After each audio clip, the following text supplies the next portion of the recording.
The following was recorded in front of a live studio audience at the Studio 21 Podcast Cafe. This is the United Podcast Network.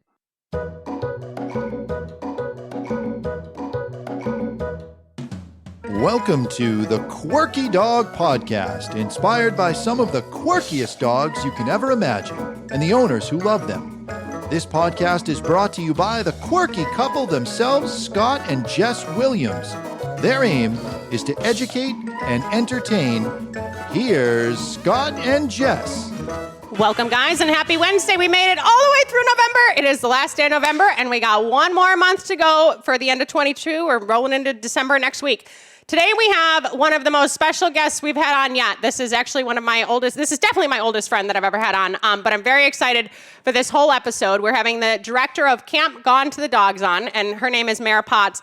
And I have known Mare, honestly, for over 25 years. But first, we're going to start with the quirky tip of the day. All right, the quirky tip of the day, going along with my theme of good gifts for dogs and their owners, is take your dog to freaking camp. Go on vacation with your dog. How brilliant is this? Check out Camp Gone to the Dogs. The dates are going to be listed. We're dedicating the whole episode to checking this out. This camp has helped dogs from all over the country for years and years and years. It has a ton of hype. So if you want to get your dog something cool for this Christmas, buy him a trip to camp. That's all I got to say on that. So Mare, welcome. Thanks so much for coming on today. And thank you so much for everything you're doing with Camp Gone to the Dogs. Tell us a little bit about it. I'm glad to be with you guys today. Camp Gone to the Dogs is the oldest dog camp. Honey Loring started this thing like 35 years ago. Okay. And it is where people can come, vacation with their dogs, learn new behaviors, new tricks, new skills, meet great people, and you become a community. Yeah. People come back year after year. That's so cool. And is it always in Virginia? What part of Virginia is it? I'm sorry, I don't remember. It is now in Front Royal, Virginia. Front Royal, okay. So and has conveniently located. Where was it before? Was it always in that kind of area? No, it had been in Vermont. Okay. For many years, but pandemic kind of changed everything. We lost our locations. They were sold. Yeah. We okay. had to move to a new location. All right. And Virginia, this is the first year for Virginia, or you've already done Virginia before? This will be the third year for Virginia. Oh, great. So obviously it's going well. Massive success. Massive success. Beautiful location. We have so many fields to play on. It's actually a 4-H camp. Oh, nice. A 4-H educational center. So we have facilities that we can use for frisbee, agility, barn hunt, nose work, tracking. Great. Anything you want to do with your dog, we can do it there. Are there bunkhouses, or everyone has to get a hotel off site? There's actually, it's a conference center also, so there's two really nice facilities where you have your own private room, your own private bath. Then there's two other facilities where you have your own room, but you share the bathroom. So it's more like a traditional kids camp that way. Yeah, nice. But you have a lot of people that just love camp. It's part of their life, right? I mean, you have a lot of people coming back year after year. Absolutely. We have people that have come back from, they're lifers. They've come 34, 35 years. It just becomes part of their blood. It's a community. It really goes beyond just learning new skills with your dogs, but it becomes meeting new people that are like-minded and like to train with their dogs and have fun with their dogs, and they challenge. And it's the coolest thing is to see somebody come in and progress through. Unfortunately, our dogs don't live as long as us. Yeah. So they lose a dog, but then they bring in their new pup. Yeah. And then see the support from everybody of, how to help with that new pup to get them over if there's, certain things that they're just struggling with. Or honestly, if you're an agility person, which I know you did for a while, your new dog isn't into agility, then they end up doing a different sport. Yeah. And that sometimes the dogs tell us that we're not made for this. We'll be happier here, and let the dogs navigate where they want to go. Absolutely. And it's such a supportive culture for that. Yeah. And people just gently, hey, why don't you try this? And people go and try it. Nice. I was going to say, the nice thing about the community like that is when you do lose a dog, you have this support group around you too. They see the new puppy, but they're all grieving with you because they know the past dog that they've seen for several years, So absolutely helps with that a bit. We have our Facebook community, and they people will post up there if something bad is happening with a dog or if it's passed, and the amount of support that they get.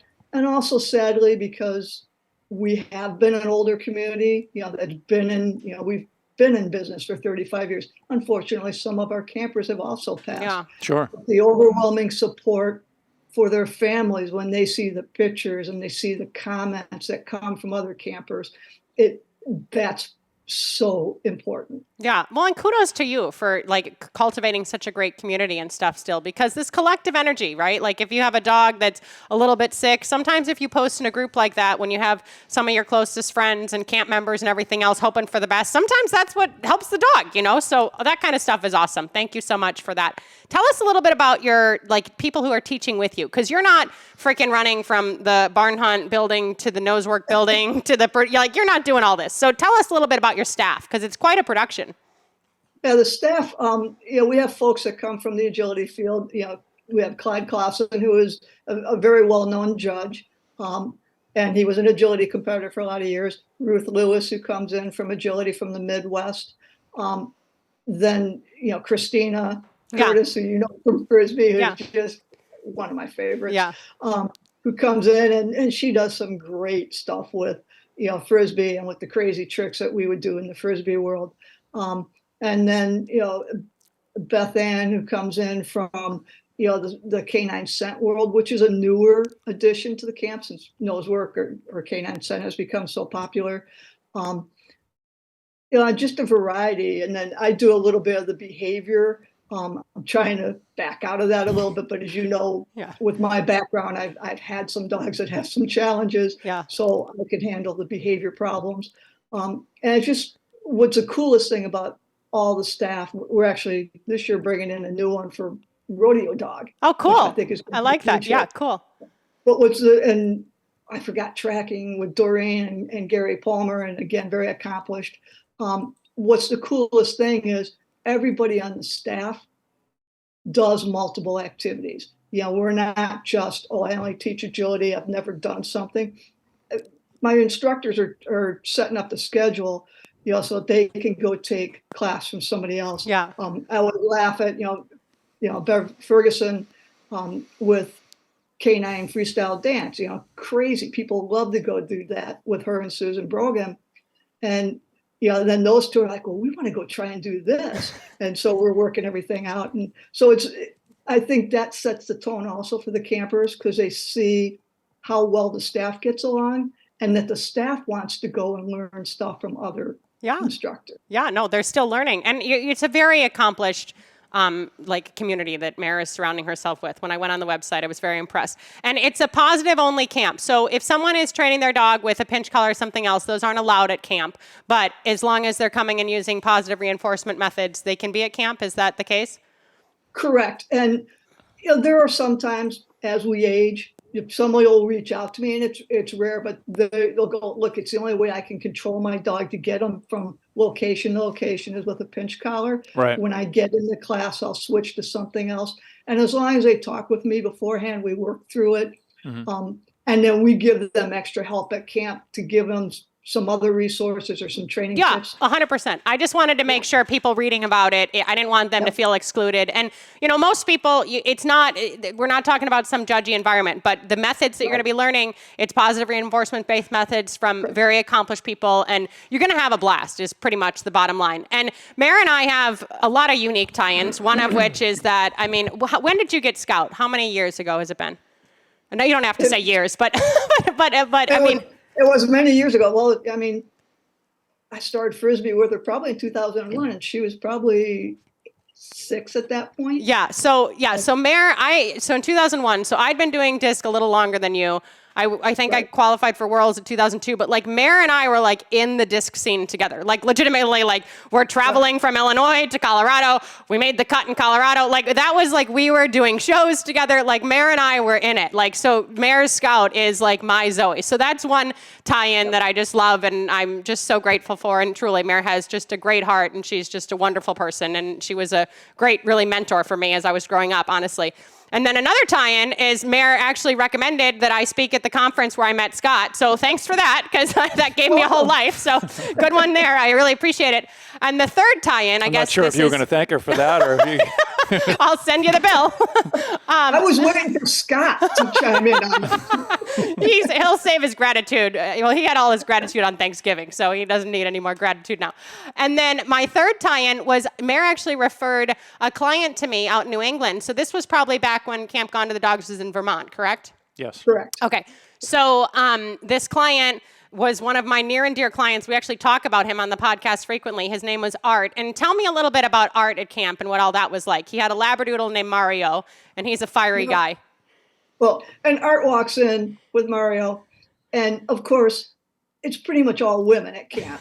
Yeah. And here's Art with Mario, and not quite sure what to expect. And everyone just took him in. You know, Art's such a lovable guy. And of course, how could you not love Mario? Yeah. And then watching them blossom and get into doing the first catch for Frisbee, he was so excited. And then he was showing off all the tricks that he was learning. I loved having him in my classes. Yeah. And he was doing disc with you there mostly? Mm-hmm. Yeah. So Yeah. he did a lot. He was into disc. He loved doing the trick training and everything else. But Art, unfortunately, got idiopathic pulmonary IPF. I always got to make sure I'm doing the right acronym there. So he unfortunately was diagnosed with IPF, and that was during the time when we were working together and all of this. And after he passed away, I had his widow, John, actually get a trick title with Mario that he hadn't gotten yet because Mario is such an awesome dog. Can you pull that photo up real quick, Chrissy? So this is actually John after Art had passed away with Mario, and I'm like, come on, we're getting a trick title. Art will love it. We got to do it for Art. And like, he was just a great guy. And he was my client for years, and we loved him. Yeah, I enjoyed Art. One of the things that impressed me was that he actually did the homework.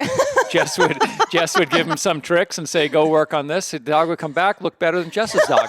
Like, holy crap. And he's like, what else are we going to do? Let's do something else. Yeah, he was dedicated, and he loved training his dog, and he freaking loved that camp. I tell you, he raved about camp. I was going to say, even when that disease was starting to get the best of him, he kept coming to classes. He had the oxygen bag next to him. Yeah. And like that was one of the highlights of his life was to work with the dog. He spent his birthday with me. He goes, I want to go to dog training on my birthday. I said, all right, Art, let's do it. But he was just such a lovely man. So thank you for referring Art to me and bringing him into our lives, because he was my client for years and years and years. And they're like borderline family. When Scott's mom passed away, they're sending us sympathy cards. Like Art and John were family. And now John and his new love, Jay, we see them still. And I need to pay Mario a visit. This is putting it in my brain that I need to pay him a visit because he's getting older now too. But people like this, like, embrace what you're offering, right? He was just kind of a pet dog owner, wanted to try some stuff out. And all of a sudden this guy he's vaulting his dog now on the beach of Rockport. He competed in disc locally in New England. Like, I mean, this is transforming a basic pet dog and letting them kind of get a taste of what they're watching on ESPN. Oh, absolutely. And it's building a better bond and relationship with the dogs. Yeah. You know, as we all know from, competing in different activities with our dogs over the years, you have a totally different bond when you're actually out training to do a different behavior and enjoying that with your dog than just, having your dog just lay on the couch with you. Yeah. But to have, be working together, having fun. Yeah. And then, you were talking about you and Art, teaching him and so forth. How cool is it that though in our community is we all know each other, and so we can all be references. Mm-hmm. So it's like, oh, you live in this area, well, go try this person for training, or go here to this dog camp.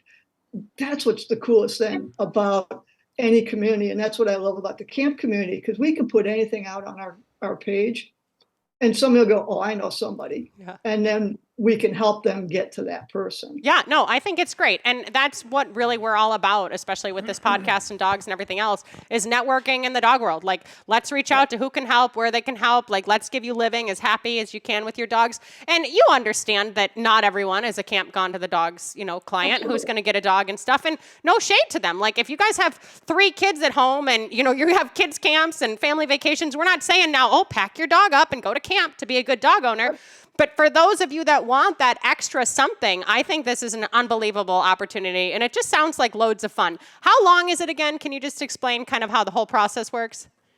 We start now on Saturday. Okay. Campers arrive Saturday, and then we end Thursday after lunch. Okay, so it's less than a week of time. It's less than a week. Do most people drive? Some people fly? How does that look? Most people drive. Yeah. We're so conveniently located on the East Coast that, from DC, I think it's an hour and a half. Yeah.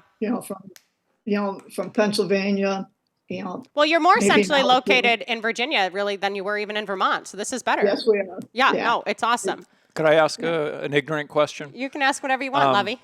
I realize that there are people there that are trying new activities that they've never done before. But what would you say is that there should be, or I'm assuming there's a prerequisite of control that you're hoping when people come, when they show up with their dog? I mean, it'd be ideal if they were able to have a little off-leash control, I would assume. That's not a prerequisite, though, No, right? no, I'm wondering, is there any prerequisite? The only prerequisite is that they want to learn new things with their dogs. Yeah. Because it's not the type of camp where all the dogs are running off leash at one time. Yeah. So Sure. we do work on a lot of control and focus. So like in agility, we fence off the area with snow fencing so Right. that the dog can run off leash. Yeah. And so they don't need, the only prerequisite is really that you want to have fun with your dogs. Sure. And if somebody has a behavior problem that they're concerned about, I have them talk to me and we decide, is this the right camp? If not, let me give you an idea of who to go to that's a better fit for you. They might have to go to reform school. They might, or they just might need to spend, a little, we allow puppies. My youngest pup, Wyatt, who's a cattle dog, blue heeler, he went last year or this spring, I guess. And he was just a babe. And I handed him to one of my campers who had just lost her dog and didn't have a dog to bring to camp. He's not great off leash. And she had him doing all sorts of activities. Yeah, that's nice. That's a nice way to pay it forward, too. But this is the kind of community we're talking about. Like, you're going, you're feeling welcomed. And the great thing about this is if you're not getting a lot of support locally, and we're not saying if you have a major behavioral problem, go to Camp Gone to the Dogs. That's not the point. But if you're, taking classes locally and maybe feeling like you're not progressing or maybe feeling like the vibe isn't great, if you get a taste of working with some other people and it goes differently or it feels differently or something else, then maybe that's even more motivation once you get home to look elsewhere for your training. Because the great thing nowadays is there's a lot of options. Right? Like pretty much no matter where you live, no matter what state you live in, you can have multiple options of where you want to train agility, where you want to maybe, get your disc foundation from. If you want to go and compete in, tracking and all of that, you have a lot of more resources, certainly than we did 25 plus years ago. It was a much smaller community then. Oh, absolutely. And plus, many of the campers who come, since they've been coming so long and they're involved in the dog world, many of them are trainers themselves. Yeah. And they're either teaching at schools, attending schools, or they own schools. Yeah. And being able to hook them up with a camper who is from that area or that they know of who to go, we can network to get a camper to a trainer that's going to be a good fit for them. Yeah, I think it's all awesome. So if people can't come to this October camp, which now is from Saturday to Thursday. I have that information. I figured I'll just ask Mare all the questions when we're on live. I don't have to do all this research. What about 2024? Do they have options for 2024? If they can't make it that weekend, they have somebody getting married in their family, something else? Absolutely. So this year it's October 21st to 26th, or this year, the 23rd. I'm already in the. Yeah, I know. We're almost to December. We just want to be into 2023. We're with you. Get there sooner.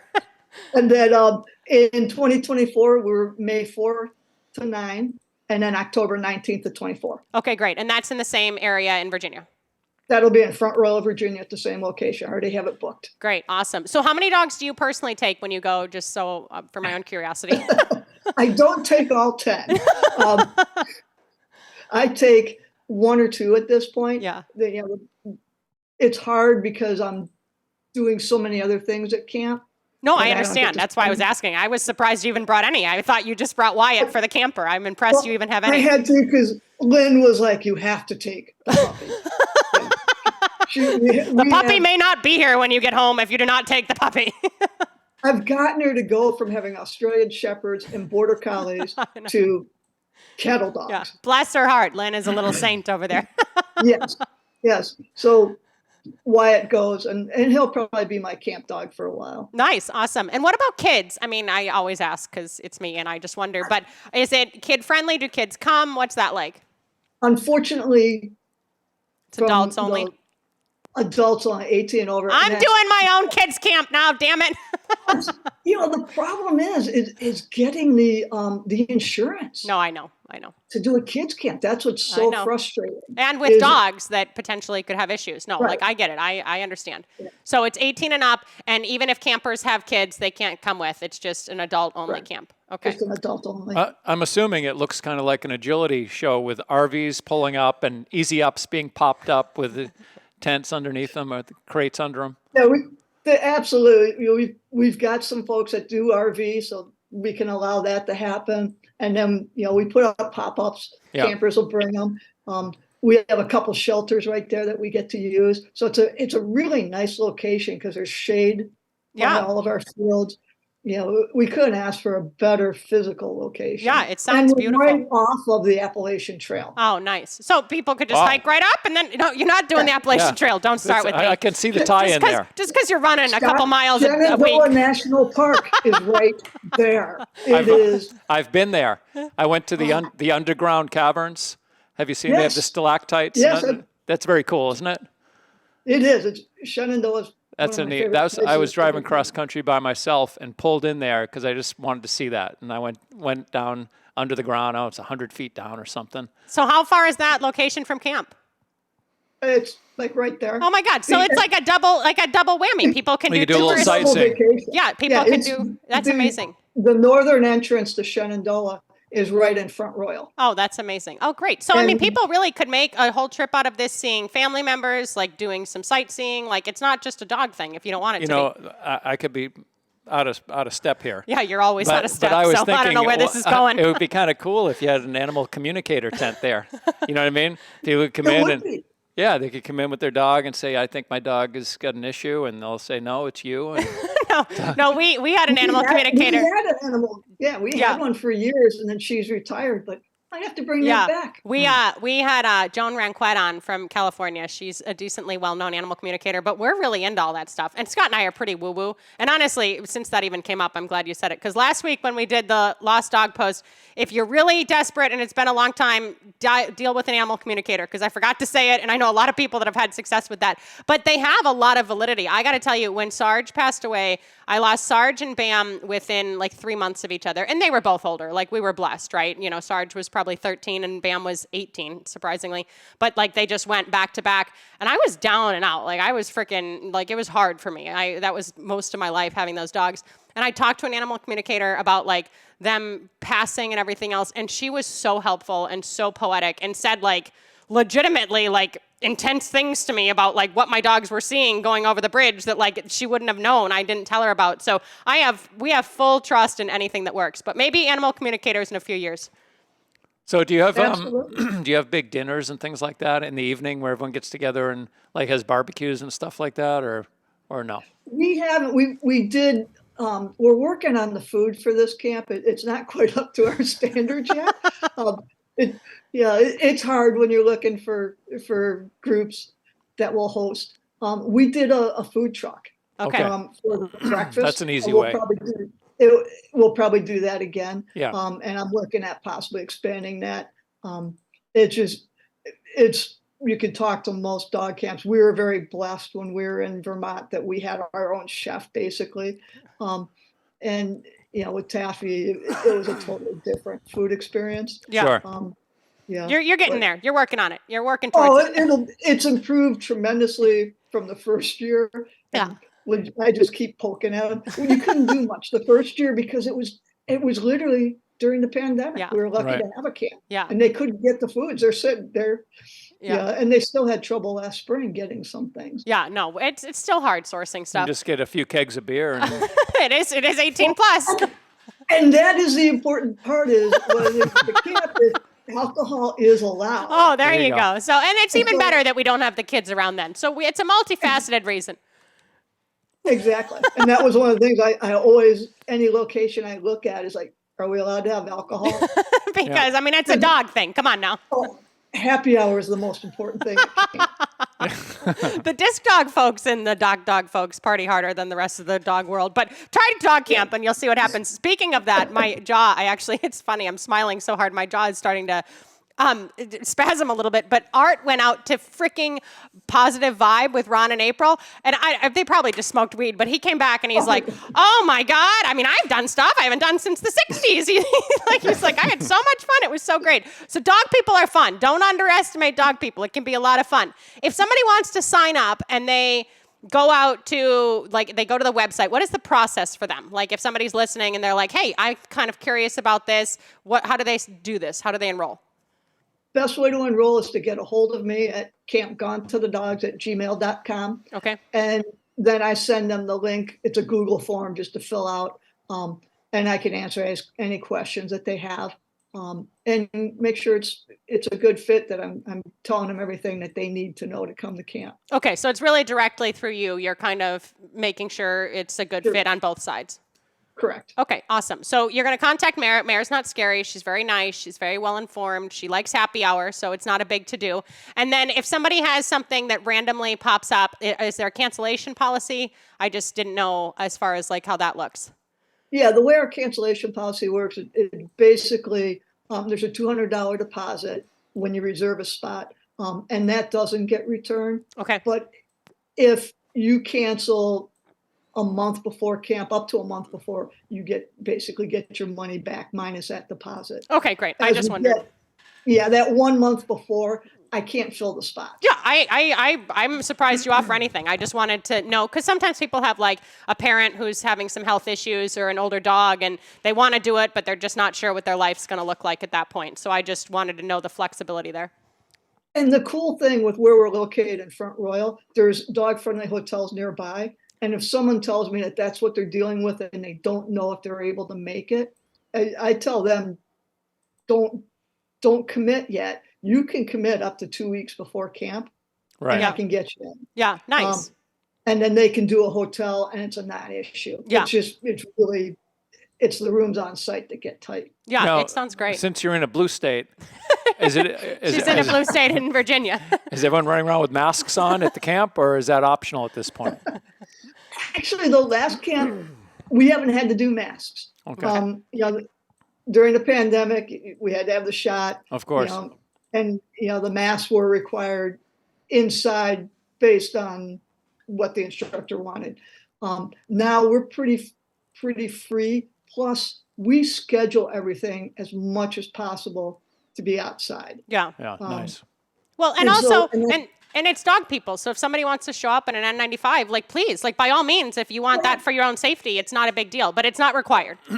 It's not required. Okay. No. All right, great. And like you said, if someone does show up with a mask on, that's fine. We understand. We all have health issues. Yeah. But if that shouldn't exclude someone. They can come if they want to. They can do what they want. All right. So you've been doing this, what? You said 8 or 9 years now? How long have you been director? I want to say 8 or 9 years. Yeah. So how was the experience been? Is it what you thought it'd be like, or? It's been crazy. You start out strong, and then you hit that mid part. And then you have a pandemic. And then you have a pandemic, which just blows up everything in your business model. And then you have to rebuild, which is really fun. Yeah. Because it's a new environment. The people are coming with. It's been super fun. I think the biggest thing for me, coming from my corporate background, then into the dog training world, and now into this community, is seeing how strong the community is and how supportive. Yeah. And that to me is probably the most important thing. Yeah. And the pandemic, in my mind, it changed so much in our world. And to see people really rise up and be supportive of each other, and help people through. During the pandemic, the campers were organizing online meetings with each other. Online happy hours. Oh, that's cute. Meetings, and then we say happy hours after that. Happy hours, it's really happy hours. It's online happy hour. How cool is that? Yeah, that's awesome. And they were picking up people who were like, I'm having a bad week, and especially in the early days of the pandemic. Yeah. that's what it's about. Yeah, no, completely. I'm in awe. I'm really impressed by the whole thing. And I knew that you had taken it over, but I really didn't know a lot about the ins and outs and everything else. And I mean, 8 years is a good run. I mean, that's you're committed here. And the cool thing is you talk about all this change in the way camp looks after the pandemic. It's going to be freaking stronger in Virginia than it ever was in Vermont. And no shade to Vermont. And that's amazing that camp had been going on for so many years. It's as many years as I've been alive. But freaking, like, literally, you can grow Virginia into being bigger and better. And the future is vast. So that's exciting. Oh, absolutely. And I'm always looking at other locations. You know, I have a lot of campers that want me to come back up to the Northeast, understandably. And it's like, yeah, the right location comes, you know, we can move it. Camp is in my trailer. You know, Well, you could do too. You could have them down in Virginia and in Vermont. Yeah. Exactly. It's very easy. You know, hire a company, move the trailer wherever I need it to go. So does Lynn like camp or does she hate camp? Where does Lynn ride on the camp? It doesn't do camp. Well, I know, but just camp in general. Is she like, shut up about camp? Like, go. Make your camp longer. No. Well, she has to deal with the upset dogs who are depressed when I'm not here. No, she likes camp. And it's kind of cool as you age, and you know, we're both in our mid-60s at this point. You know, she's retired, but she's running a transportation company with a friend. And it's like we have our outside businesses. Yeah, that's cool. Even in retirement. Yeah, I like that. Yeah, but then, you know, we still have the time to go do other things. So it's a nice balance, and she likes it because it keeps me busy. And you need to be busy. You're a little bit like Scott there. You need something to do. I'm the same way. I'm doing puzzles. I'm doing word searches, hiking in the woods. It's good to stay busy. And tell me, just for my sake, because I honestly don't know this question. Was Scout your first dog? Like, what is your history with dogs? Oh, no. Okay. I've had dogs forever. All my life. Forever. My mom raised us upright. She had a little Cairn Terrier. Oh yeah, so you were into real dogs early. And she had a Cairn Terrier that didn't like men. Oh, okay. And I'm the youngest of 4, and I have 3 older brothers and my dad. And so you were a fundamental part of that dog's life. Fundamental, and she taught us that we're not getting rid of the dog. We're going to work with the dog, and that kind of has gone through my life. So, and then, you know, we had English Cockers after that. It wouldn't happen nowadays. I went to the Humane Society in Akron, Ohio when I was 15, and I got a puppy and brought it home. Cool. With no adults. Yeah, no, but that's great. That's awesome. And you kept the dog. You raised it right. Kept the dog. Now Jess and I, we don't qualify to rescue a dog. They wouldn't give them to us. Well, it is funny. It is hard. When I was doing entertainment during college, I'm like, hey, like, I need a dog. Oh, no, you don't have a fenced yard. I'm like, well, I do a lot of good stuff for dogs. Like, please, no. So you've had just a whole history of dogs. And then Scout, when you first got Scout, was Scout younger than 6 or no? Was she a puppy? Yeah, Scout was a puppy born in actually in a riding stable, and they were gonna drown the puppies, and somebody stepped in and said, "Don't." And she found homes for a while. So you got involved in Disc just out of needing. I mean, she had high energy. She was a very small dog. How much did she weigh? Like 12 pounds, 15?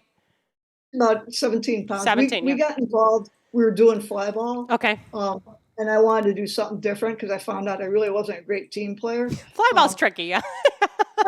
Noisy.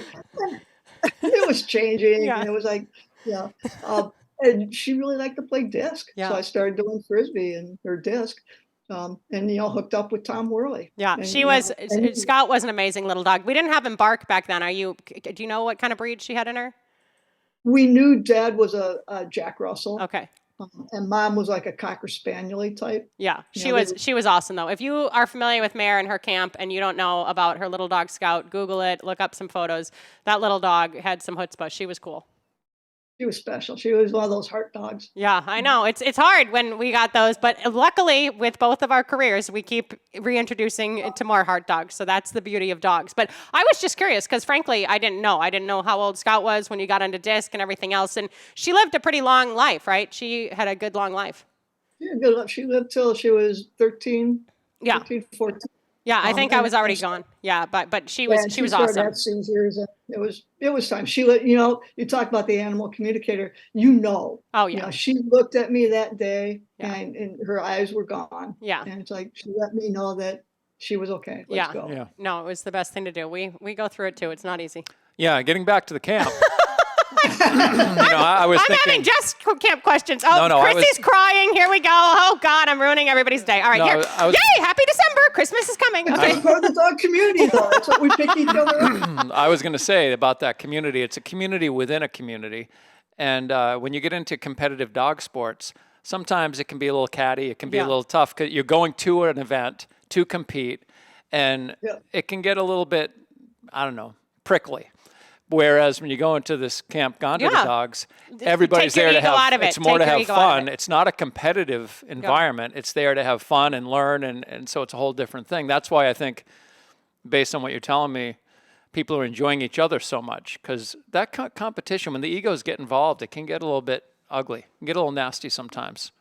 Oh, absolutely. As we all know from being in. Yeah. And it's really cool when you see campers come who are at such a high level that they're trying to get on the world teams for different activities, and they're at the height of their game, and they come to camp and they don't do those activities. Right. Like, I always wanted to try this, and they go and do something else, and it's like they relax. They're a beginner again. Yeah. Yeah, but you're learning from the best, your peers and, the staff and everything else. Is there anything we missed about camp that is important that we didn't mention? I think we've covered. Yeah, I'm excited about camp. And now that the caves or whatever are down there, we can't come in 2023, but maybe sometime. We haven't gone away in a long time, but it'd be fun for us. I'm going to take the Appalachian Trail from Maine down. I'm going to hike down, and then I'll pop out right at camp. I got to time it right. When you said the Appalachian Trail, I swear to God, I looked at him like, you're not hiking that freaking thing to get to camp. What were you going to say? We had a camper a couple of years ago that actually had done that. And ended at camp? She did the Appalachian Trail. Don't add fuel to his fire. You're never too old for the Appalachian Trail. Scott, we can section hike the Appalachian Trail. Yeah. All right. This well, is make on my sure bucket list. Lynn is up at the end of it, and Lynn and I can hang out while you guys are sectioning Appalachian Trail. Make sure you get a bunk for me. That's all. Oh, my God. Mare, it literally, I'm telling you, my cheeks hurt from smiling so much. It's so good to connect with you and see you. If you and Lynn are ever up in the New England area, we are like right past the border of New Hampshire and southern Maine. We'd love to see you, take you guys to dinner, whatever else. Again, no way can we come to 2023 camp. We got a lot going on, but at some point in my life, I'm excited. I'm hopped up for me. Yeah, you got to do regional camps. You got to bring the trailer up to Maine. Yeah, go through all the states. I tell you, I got the trailer. Hook it up to my truck. I can take it wherever. All right. Well, good. Well, you're always welcome, and it really is so good to see you. Thank you for everything that you're doing for dogs and their owners, because I truly am very passionate about this, you guys. Like, the proof was in the pudding. I've had a student that went to that camp who was like a dedicated student of mine. He was a friend of ours. Like, Mare is doing amazing stuff for people and their dogs. So if you're at all thinking about this, just send her an email. I promise. Mare's very nice. I've known her. I was probably 10 when I met her. She's a very nice person. She's not scary. Yeah, if it wasn't for Mare, the Quirky dog wouldn't exist. Yeah, that's true. If it wasn't for Mare, I wouldn't have met Scott. So we owe Mare everything. So gosh darn it, friggin' at least send her an email. Thank you so much. And I hope some Quirky Dog listeners and viewers are at Camp Gone to the Dogs in 2023 in October. Yeah. All right. It's good to see you, Mare. Mare, thank you. Thanks for coming on. It was good to meet you. Next month, we got a ton of stuff going on, including Dog of the Year. Next week, we have John Wade, Ask the Dog Guy from Canada with us. And in the meantime, keep it quirky. Bye, guys. Thanks so much. Thanks, Mare. The views and opinions expressed by the hosts, guests, or callers of this program do not necessarily reflect the opinions of the Studio 21 Podcast Cafe, the United Podcast Network, its partners, or affiliates.